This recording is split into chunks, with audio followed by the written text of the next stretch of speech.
Hello. Welcome back sa aking channel. Ay guys, pag-usapan natin ngayon guys kung paano makasave ng load sa GCash app. Simple lang guys, download lang kayo ng GCash app sa Play Store, then create account. Mas maganda guys pag verified yung account niyo guys. Yan yung account ko guys. Ayan, so pag na-verified na, kung lagyan nyo ng cash, punta kayo sa 7-Eleven, then mag cash in kayo doon. So nilagyan ko ng balance kahapon yung account ko, kaya naging 201 pesos yung balance ko. So ayan guys, ituturo ko sa inyo guys ang naghahandahan kasi ng GCash app guys. Pwede kayong guys, mag send ng money, mag buy ng load,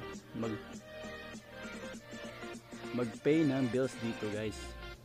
Hindi lang ito guys, makasave ka guys.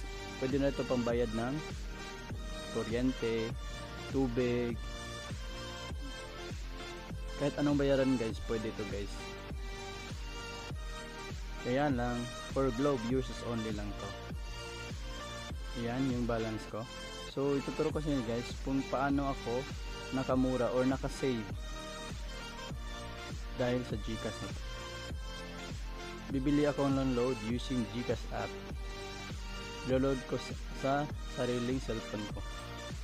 So need talaga siya internet connection guys, kasi hindi mag-open yung GCash app pag walang internet connection. So ayan, ang nakagandahan kasi nito guys, anytime, anywhere, pwede kang mag-load sa sarili mo. Nakagahan pa rin nito guys kasi walang additional fee. No additional fee needed yung load na ilo-load mo sa sarili mo. So ayan, try ko mag-load sa sarili ko ng 90 pesos. So ayan, click buy load. So ayan po yung number ko. Ayan. So pwede sa guys, mag-load ka sa iba. Click mo lang yung ganyan, yung mga contacts. So ayan, buy load. So yung pangalan ko. So click amount, kung anong gusto nyong i-load. So gusto ko yung 90. So kung yung GCash yung click ko dahil nakaregister na doon yung Go94 students. So ayan, hindi lang natin guys. So click next para mag-proceed siya. Ayan, so ayan, pupunta siya sa payment. So tignan yung maigi guys, siguraduhin nyo kung tama yung number na ilagay nyo. So yan, pay 90 pesos. So click yan. So automatic guys, pag click mo na yan guys, automatic maglo-load yan sa cellphone mo at yung message na yung GCash. So ayan, nag-message na. So ang nakagandahan pa nito guys, sa bawat load na lo-load nyo sa sarili mo, may rebates pa yan guys. So naka-rebates ako ng 4 pesos and 50 centavos.